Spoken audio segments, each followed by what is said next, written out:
lindo día. Bienvenidos al canal. Hoy te invito a compartir y suscribirte. No olvides hacerlo marcando la campanita.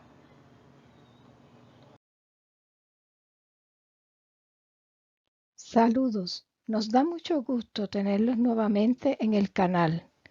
En esta entrega tenemos como tema el juramento e iniciamos con esta pregunta guía.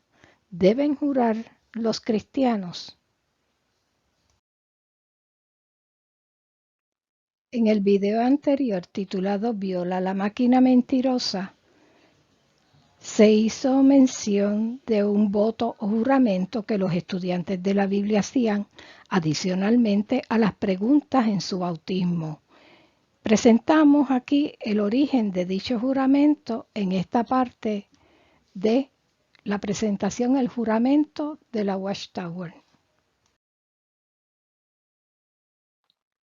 De acuerdo a la Real Academia de la Lengua Española, voto significa promesa hecha a un dios o deseo, proviene del latín votum, mientras que juramento significa afirmación o negación de algo poniendo por testigo a Dios o en sí mismo o en sus criaturas, y proviene del latín juramentum. Veremos entonces ahora la diferencia entre una y la otra.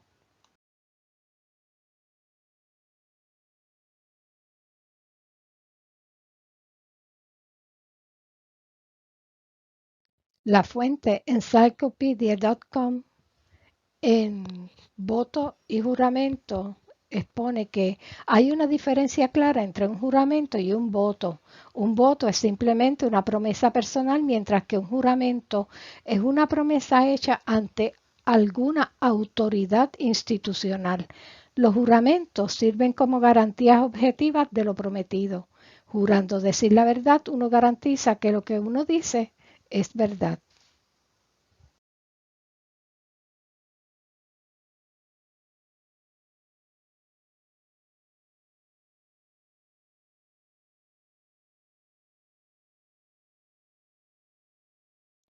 La revista que estaremos utilizando en toda esta presentación es esta, La Torre del Vigía de Sion del 15 de junio de 1908, en donde se escribe una carta dirigida al pastor Russell y él mismo la contesta, y esta es la carta que vamos a estar desglosando junto con la respuesta.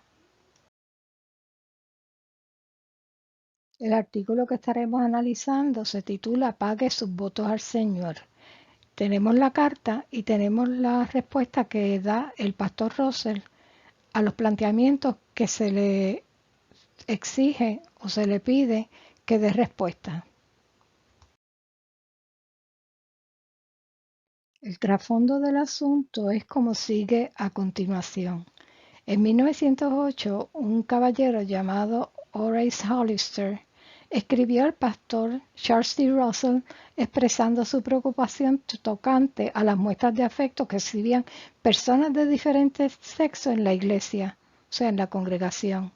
Charles D. Russell dio una respuesta en la revista Atalaya de Sion, 15 de junio de 1908, que es esta que estamos viendo, con el artículo titulado Pague sus votos al Señor, haciendo referencia a los puntos que Hollister estaba señalando en la carta, los cuales eran la conducta de las personas hacia aquellas del sexo opuesto, muestras de afecto a quienes no eran sus cónyuges, consecuencias de tales actos siendo negligentes en brindar afecto a sus propios cónyuges y el lazo de Satanás oculto en estas acciones.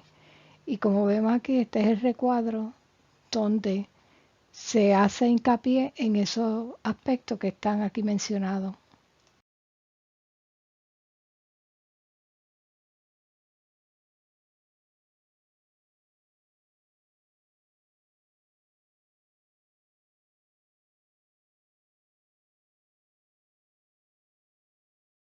Russell comienza a responder la carta diciendo: entendemos que es la voluntad del Señor que se publique la carta con todo nuestro endoso en sentimiento y expresión, sin adjudicar mala intención en su señalamiento a una tendencia generalizada que las personas deberían rechazar. Hemos llamado la atención al hecho de que el adversario ha probado diversas tácticas de oposición durante los pasados 7 años de la cosecha y que el Señor le ha dado mano libre. En la hora de la tentación se nos ha dicho de que probará todo lo que yace en la tierra para lograrlo. Y aquí se cita Revelación 3:10. Así que no nos debe sorprender si viene con fuerza especial contra los consagrados, la clase del templo, la casa de Dios. Y se cita Primera de Pedro 4:17, donde expresa que el juicio comienza con la casa de Dios. Así que esto es la respuesta del señor Russell en la parte inicial del artículo.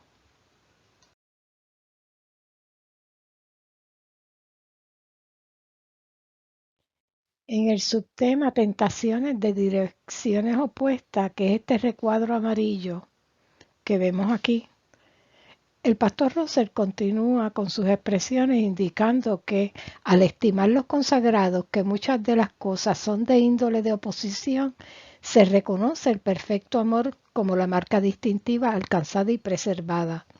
El adversario, al darse cuenta de que no puede apartarnos de ella, comienza a empujar más allá del límite de esta línea en este amor terrenal.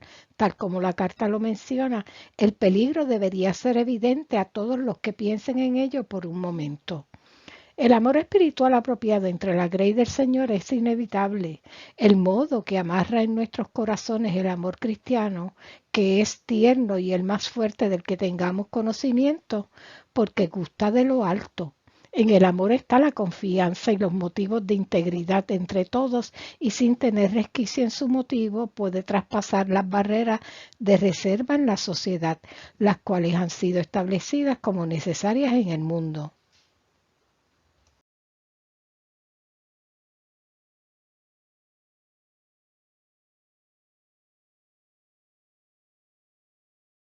Continuando con el subtema Tentaciones de direcciones opuestas, dice lo siguiente, el recuadro amarillo que tenemos aquí marcado.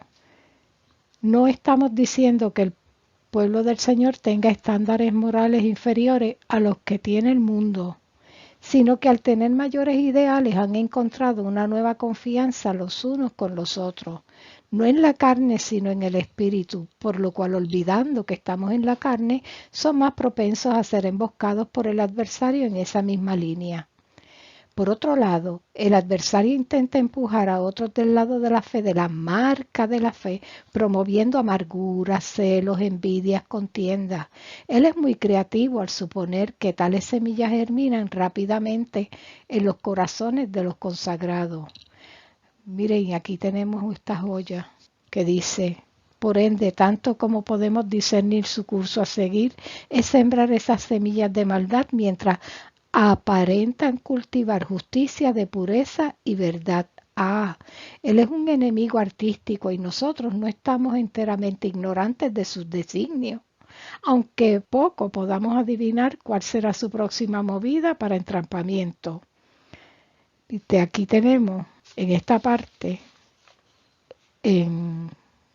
marcados en negrita, aquí se revela la fibra y el carácter de quien está escribiendo esto, la mente detrás de estas palabras. Y aquí se refleja y se revela un modo de operar. Y aquí podemos ver entonces las raíces de esta forma de operar de la organización durante esta época. Esto es muy interesante.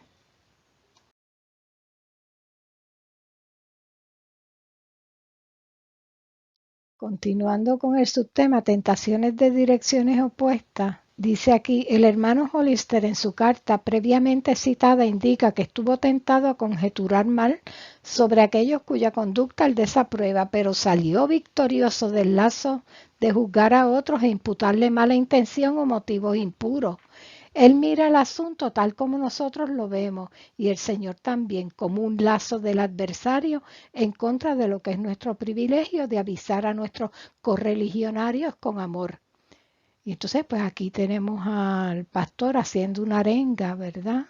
Llamando la atención a la audiencia, quienes están leyendo el artículo, y dice: ¿cuándo aprenderán los seguidores el significado y la apropiada aplicación de Mateo 18, 15 al 17, que es el texto que trata sobre cómo zanjar las diferencias entre los hermanos? Fracasar en entender esta regla parece ser el meollo del asunto tocante a las dificultades entre los feligreses en cada dirección.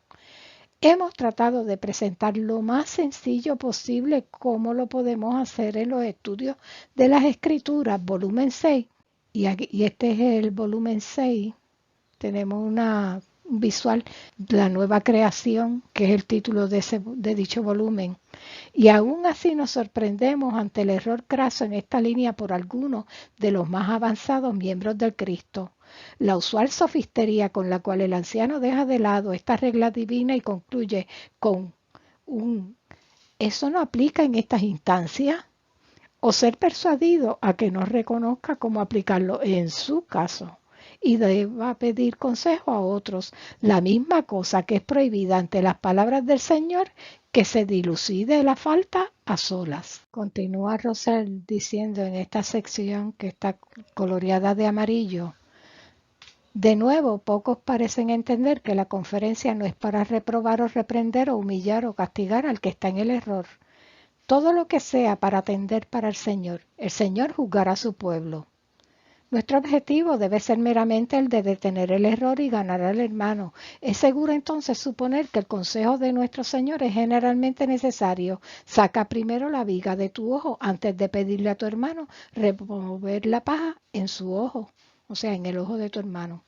Así que antes de aplicar Mateo 18, 15 al 17, sería sabio arrodillarnos ante el Señor, o sea, ante Dios, y pedirle un corazón humilde y amoroso, libre de amarguras, etcétera, antes de hacer la primera movida. Entonces lee las Escrituras, volumen 6, luego proceda cautelosamente, temiendo tocar asuntos fuera de orden que sean poco menos que esto. Y entonces aquí él está dando el modo de cómo se debe trabajar los asuntos, trabajar esta situación que está ocurriendo dentro de la congregación y que ha sido traída por el señor Hollister a través de su carta como algo que merece ser cuidadosamente visto y atendido por parte de los dirigentes de la organización.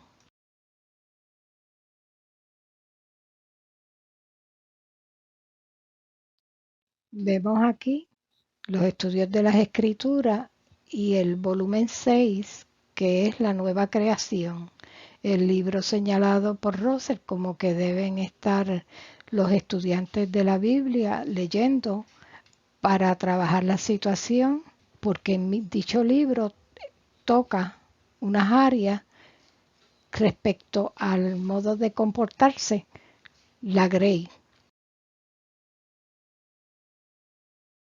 El párrafo final, que es el recuadro en amarillo sobre el subtema tentaciones de direcciones opuestas, dice: estamos de acuerdo con el hermano Hollister de que ninguno de los miembros de Cristo querría voluntaria e intencionalmente poner lazos espirituales a sus propios pies o a los de otros. Concordamos que el peligro yace en las buenas intenciones y sobreconfianza en el control de la carne, olvidando la astucia del adversario, sin estar ignorantes de sus designios. Al mismo tiempo a que se insta que no haya ninguna suposición malvada, también estimulamos a las palabras del Señor. Y entonces aquí cita a Filipenses capítulo 2, versículo 15.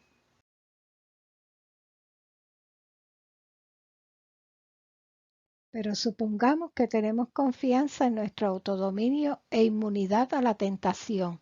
¿Cómo podríamos juzgar para otro y asegurarnos de que fuera recíproco en los demás? Supongamos que todas las personas en la verdad hayan progresado hasta sujetar todo pensamiento bajo cautiverio para obedecer al Cristo. No deberían dejar su luz brillar ante los hombres para asistirlo y glorificar al Padre en el cielo. Nótese el argumento del apóstol.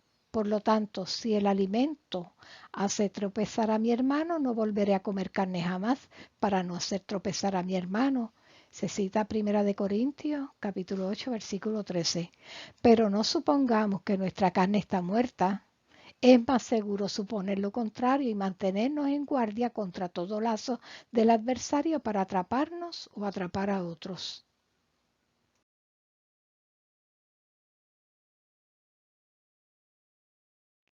En el subtema Cumplir tus votos, juramentos a Dios, el artículo expresa reconociendo que por causa de que son representantes prominentes de la verdad, el adversario tenderá lazos especiales a los pies de los peregrinos.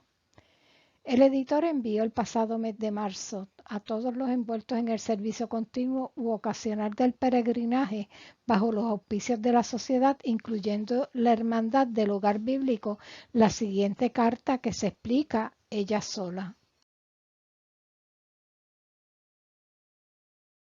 En el subtema Cumplir tus votos, juramentos a Dios, en el recuadro amarillo, el primer recuadro que está en la parte superior, aquí estamos viendo ya cómo se delinea la intención, una intención que ha estado oculta a través de la lectura del párrafo, pero ahora se advierte su presencia y como he dicho anteriormente en otras presentaciones, pues no creo en las casualidades, esto es demasiada casualidad hacia dónde se está dirigiendo el asunto.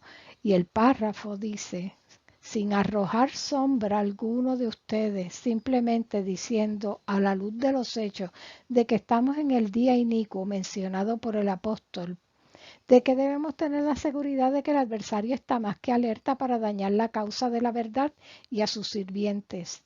Estamos proponiendo a todos los miembros del rebaño a quienes nos dirigimos de que cada uno se consagre al Señor con un voto, lo cual creemos que será provechoso y en alguna medida de protección a los intereses que hemos comprometido en nuestras vidas a servir.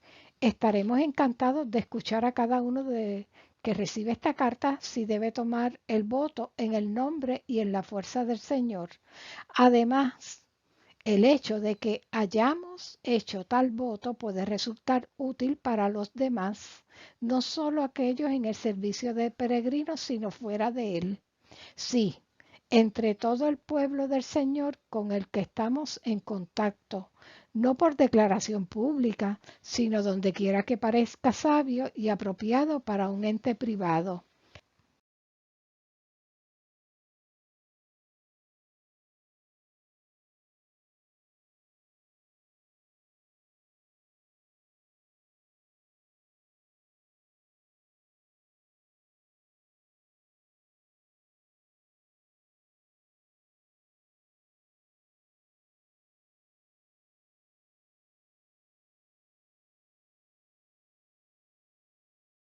Aquí al pie de la página, en el recuadro amarillo, está el voto, el juramento.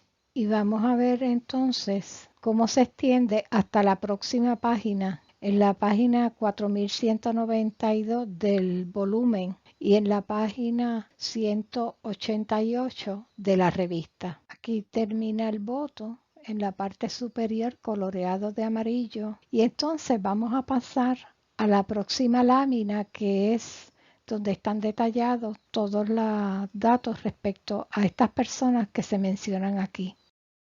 Como podemos ver en el recuadro amarillo en la parte superior, se menciona quienes respondieron favorablemente, o sea, de forma pública al voto. Y entre todas estas personas indicadas aquí, que son personas de alto rango dentro de la organización, pues subrayado podemos ver que Joseph Franklin Rutherford tomó el voto y está atestiguando públicamente a través de la revista, igual que todas estas personas, que ellos tomaron dicho voto y al hacer esto de esta forma están haciéndolo público. Por lo tanto, están diciendo que hicieron el juramento. Y en la parte inferior tenemos entonces la introducción de las cartas de apoyo que se recibieron respecto a hacer el voto y entonces personas encomiando y alabando las virtudes de hacer dicho juramento entre los miembros de las congregaciones e instando a que todo, en general, todo miembro de la congregación llevara a cabo el juramento, que vamos a ver posteriormente, poco más adelante, vamos a ver dicho juramento completo. Tenemos aquí la justificación de por qué hacer el voto y es utilizando una experiencia que sucedió en una iglesia y la organización pues utiliza esta experiencia para justificar ahora que se haga el voto. Y dice así, el artículo muestra publicidad favorable para hacer el juramento. El párrafo dice, lo anterior está todavía en redacción, pero apretamos espacio para insertar algo de un espíritu bastante contrario que acaba de ser tomado de Women's Daily, Diario de la Mujer, y dice de la siguiente manera, hay una iglesia en Chicago que tiene un hombre sabio encargado de sus asuntos. Insiste en tener una sala de cortejo disponible para los jóvenes, con esquinas acogedoras, pantallas, chaperones y lámparas que se pueden apagar. Dice que el noviazgo es esencial para la felicidad y que es providencia de la iglesia al ser todo lo posible para favorecer la felicidad de sus miembros. Ahora la sugerencia viene a nosotros. ¿Por qué no proponer el voto anteriormente esbozado a todos los hermanos queridos y uno correspondiente para todas las queridas hermanas? ¿No salvaguardaría a muchos durante los días de juicio especial que podemos esperar? Si es bueno para peregrinos, colportores, ancianos, ¿por qué no aplicarlo en su vida? Y vemos aquí en plena función donde tenemos una falacia anecdótica. Una falacia anecdótica es cuando se utiliza una experiencia personal o un ejemplo aislado como una prueba y ellos utilizan esta falacia anecdótica de esta iglesia que estaba llevando a cabo unos procedimientos en beneficio de sus miembros como método o medio de justificación para ellos entonces inducir a la congregación a aceptar el juramento que se está promoviendo en este artículo, en esta revista.